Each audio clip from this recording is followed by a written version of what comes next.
Et joyeuse Pâques 2022. Ouais, j'ai pas réussi à sortir pour le week-end de Pâques 2021. Alors vraiment, j'avais fait beaucoup de choses. J'étais en train de travailler, puis je me suis mis à faire autre chose. Bienvenue dans ce 8e épisode des ADC consacré aujourd'hui à ma toute première hospitalisation. Ouais, parce que parler d'accident, c'est ce qui fait des vues, il me semble. Alors, on a déjà parlé de cette fois où je me suis loupé à ski et j'ai porté un corset. C'est Monsieur McFlip aujourd'hui. Là, c'était tout autre chose. Déjà, c'était à cheval. C'est quoi la différence entre une paire de skis et un cheval?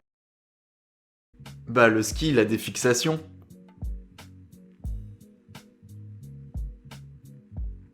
Et le cheval, ma mère montant à cheval et ayant été monitrice d'équitation, on a commencé assez jeune avec mon frère, on a continué un certain temps, c'était vraiment cool, on allait dans un centre équestre qui était vraiment en pleine nature quand j'habitais dans le sud-ouest. Lorsque je montais à cheval, j'ai même fait quelques compétitions et j'en ai gagné une. Ok, j'ai fait une compétition et je l'ai gagnée. C'était un saut d'obstacle pour enfants avec un petit parcours. On était quand même assez nombreux et d'avoir gagné, je suis let's go. J'avais gagné avec Colt, qui est ce poney-là.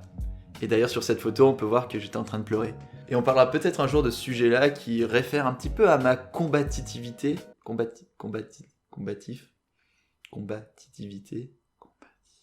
À ma combativité. Franchement, j'ai beaucoup apprécié monter à cheval pendant un temps. Et j'ai d'ailleurs arrêté à cause de cet accident. Non, j'ai pas la vidéo.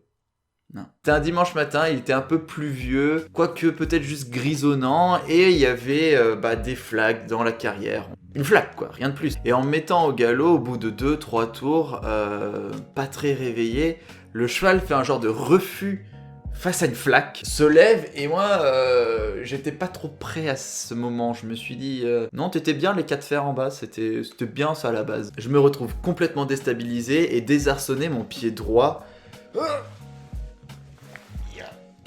se bloque dans l'étrier gauche, faites le calcul. Et forcément, le temps que ça se débloque, je me retrouve traîné derrière ma monture en prenant des coups de sabot. Et autant vous dire qu'un cheval ou un double poney à ce moment-là, c'est quand même quelque chose qui est beaucoup plus massif qu'un humain là-dessus. Ça a fini par lâcher et je me suis retrouvé un peu con sur le sol à geindre. J'avais super mal. C'était long. Genre, j'ai passé un très mauvais moment à ce moment-là. On m'emmène à l'hôpital. Bon, sur place, on me fait passer des examens. Le temps de patienter, on me met dans une chambre avec quelqu'un d'autre et j'attends. J'attends, mais quand même, il y a quelque chose qui est pas forcément rassurant, c'est qu'il y avait une marque de fer sur mon ventre et effectivement on vient me voir et on m'explique que j'allais avoir des petits problèmes de digestion les prochains jours parce que j'avais pris des coups notamment dans le pancréas qui avait pris d'importants dégâts. Rien de très grave, pas besoin d'opérer, mais il faut du repos. Et aussi ne pas manger.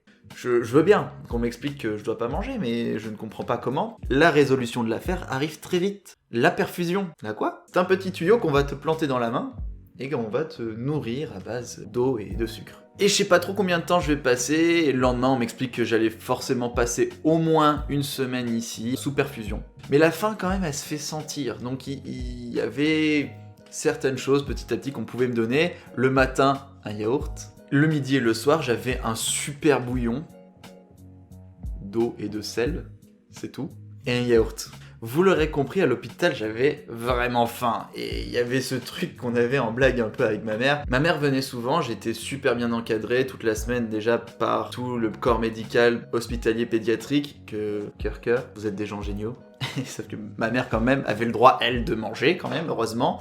Le matin, elle avait son paquet de céréales qu'elle avait amené avec elle et elle mangeait comme ça et je la regardais. S'il te plaît, maman, donne-moi un flocon. Un flocon, je ne dirai rien. Un flocon. J'ai eu la visite de mon voisin et de sa mère, un ami d'enfance. L'anecdote est super drôle. À ce moment-là, je rappelle qu'on pouvait échanger des fichiers via Bluetooth. Oui, c'était pas le format le plus pratique pour échanger, mais il m'avait notamment envoyé une petite photo qui... Et je me souviens, t'avais les parents qui étaient là, vous faites pas de bêtises hein. Oui. Et la meilleure anecdote que j'ai de cette hospitalisation-là, c'est que je suis un petit peu têtu. Et quand on m'a dit, c'est bon, ça y est, tu vas pouvoir partir, ta mère va venir te chercher, j'ai pensé à ce moment, ça y est, je vais me lever. Parce qu'il faut savoir que dans cette semaine-là, je me suis pas levé, j'étais une semaine allongé, et sachant que, regardez, j'ai un corps si fragile Vraiment, il fallait que je réapprenne à marcher. Mes jambes étaient super lourdes, ou peut-être que ça le fait pour tout le monde, mais rester une semaine allongé sans vous lever, il y a des dégâts. Alors sans suivre aucun avis, je prends la décision avant que ma mère arrive de me lever et d'aller faire ma rééducation pour me cacher derrière le fauteuil et lui faire la surprise d'être caché dans la chambre, qu'elle se dise « Ah mais non, mais où est Adrien ?» Sauf que, il y a un détail, et ce détail, c'est notamment la perfusion.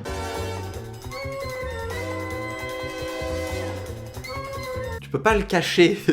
Si tu l'as encore au poignet, tu peux pas le cacher. Je l'avais encore au poignet. Donc ça, je pense, ça a rendu un peu comme...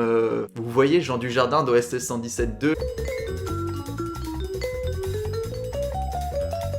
Enfin voilà, ça a été l'anecdote de toute ma première hospitalisation. Avant que ma mère vienne me chercher, j'ai eu le droit à mon dernier repas, un vrai repas. C'était dégueulasse! Que je n'avais pas du tout apprécié, j'aurais voulu qu'ils me mettent juste les pâtes du bouillon et que j'aurais été bien avec ça. Pour la prochaine fois, je vous raconte mon tout premier week-end en Italie, lorsque je suis allé faire mon stage de fin d'études. Ça aussi, c'était une belle aventure. En attendant du nouveau contenu, tu peux te rendre sur l'Instagram #ACETOUVERT, ça se lit à couvert, sans oublier le H. À très vite!